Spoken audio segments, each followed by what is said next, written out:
자, 이제 저의 주력 컨텐츠인 프리미어리그 빅6 편 프로토 98의 승부 예측을 진행해 보도록 할 텐데, 자, 주력 컨텐츠인데 이렇게 적중률이 안 좋다. 근데 저는 개인적으로 토트넘과 레스터 경기는 여러분들이 판단했을 때 이 경기는 토트넘과 레스터를 찍었을 가능성이 높을 거라는 생각이 들기 때문에 여기 이 두 경기를 틀린 것에 대해서는 그렇게 큰 타격이 되질 않아요. 근데 문제는 역시 맨시티 대 맨유 경기예요. 여기에서도 제가 맨시티가 무너질 거라고는 생각을 못했었습니다. 맨유가 2연승을 거둘 것이다? 저는 거의 빵프로라고 생각했을 정도로 맨유의 승리는 절대적으로 배제를 했었는데 맨유가 이겼습니다. 와, 정말 맨유의 저력이 다시 한 번 더 발휘가 되는 순간이고 솔샤르 매직이 다시 가동이 되는 것 같아요, 진짜. 그래서 맨유에 대해서는 제가 좀 더 잘 파악을 해야겠다. 조금 더 맨유를 높게 상향시켜가지고 기준점을 잡아야겠다는 생각이 좀 들었던 지난 승부 예측이었습니다. 자, 일단은 리버풀 대 와포드 경기, 이 경기는 솔직히 리버풀이 리그 홈 전승, 거기다가 와포드 상대로도 홈에서는 5연승을 거두고 있다. 그만큼 와포드 상대로도 현재 프리미어리그 분위기만 놓고 봤을 때에는 리버풀이 거의 압도적이에요. 그리고 이 경기를 앞두고 로브렌 선수가 두 경기 연속으로 좀 부상으로 빠졌었어요. 교체 당했었는데 아마 이번 경기에서만큼은 좀 로브렌을 보호하는 차원에서, 아니라면은 로브렌 선수가 좀 부상 정도가 좀 있기 때문에 이번 경기에서 출전할 가능성은 극히 낮을 거라는 생각을 좀 가져오게 되고요. 그리고 살라 선수와 피르미노 선수가 아직까지는 좀 100% 컨디션이 아니라는 느낌을 좀 받고 있습니다. 특히나 살라 선수가 지난 경기 챔피언스 리그에서 득점에 성공을 했다곤 하지만 좀 결정적인 기회를 놓친 게 좀 많았었어요.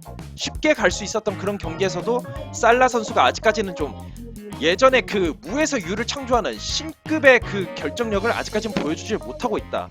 피르미노도 아직까지는 그 공격 조력자로서의 역할을 100% 발휘를 하지 못하고 있다는 느낌을 받고 있기 때문에 이 두 가지가 약간은 좀 변수가 될 것 같아요.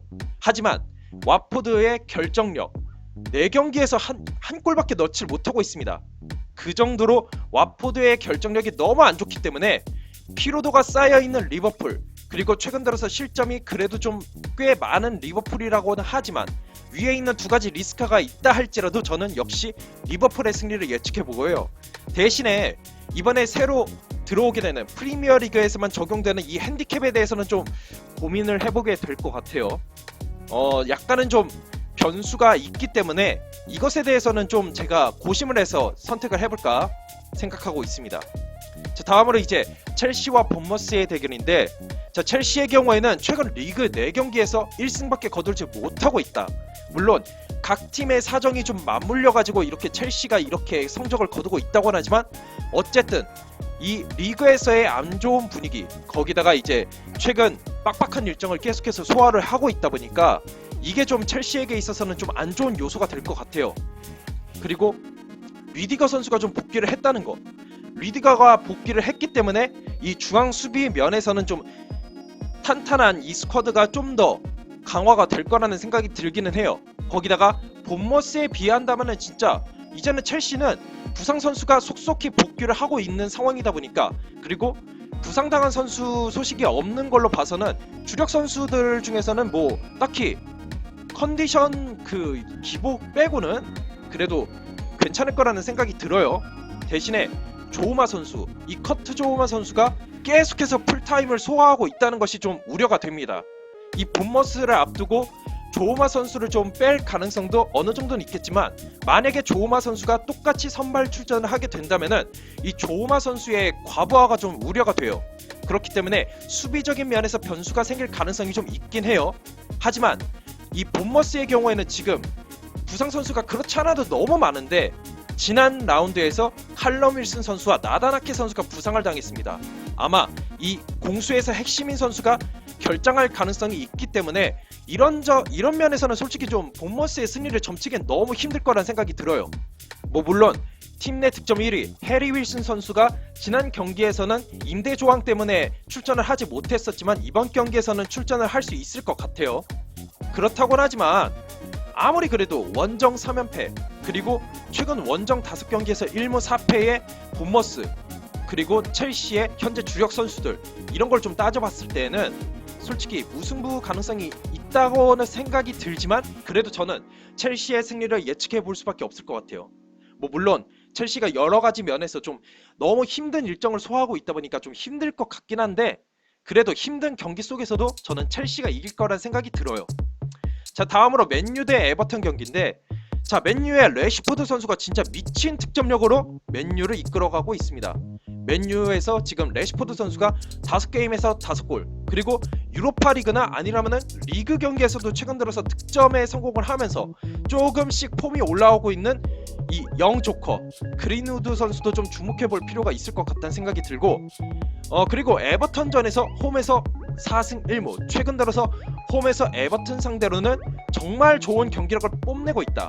자, 그렇지 않아도 지금 맨유의 경기력, 결과 면에서도 상당히 끌어올라온 상태다 보니까 이번에도 좀 에버턴 상대로 승리를 기대해볼 여건 충분히 있을 거라는 생각이 들어요.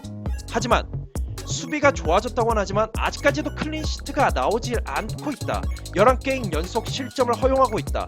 특히나 에버튼은 최근 감독 경질되고 나서 감독 경질 버프 효과가 나타나고 있기 때문에, 거기다가 히샤를리송 선수가 3게임 연속 득점에 성공을 하고 있다. 그리고 월컷 선수의 폼이 좋아지고 있고, 시디베 선수가 공격 가담을 했었을 때 이 크로스 면에서도 확실히 괜찮다는 느낌을 받고 있기 때문에, 이런 면에서는 솔직히 맨유가 아무리 상승세라 할지라도 약간의 좀 변수를 생각해보지 않을 수가 없습니다. 자, 그리고 첼시전에서 몸을 날리는 수비도 꽤 인상적이었어요, 에버턴이.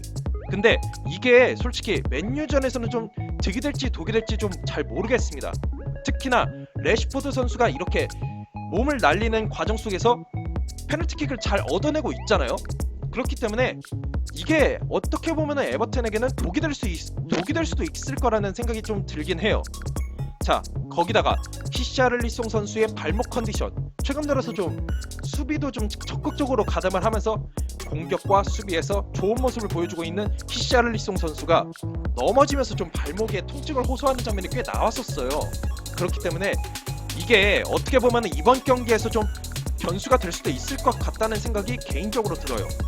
자, 이런 상황에서 맨유의 상승세냐 아니라면은 감독 버프 효과가 지속되느냐, 이거를 좀 따져봐야 될 것 같은데, 저는 그래도 맨유의 최근 이 경기력이 확실히 좋아졌다는 생각이 더 강하기 때문에 맨유의 승리를 더 중점적으로 볼까 생각하고 있습니다.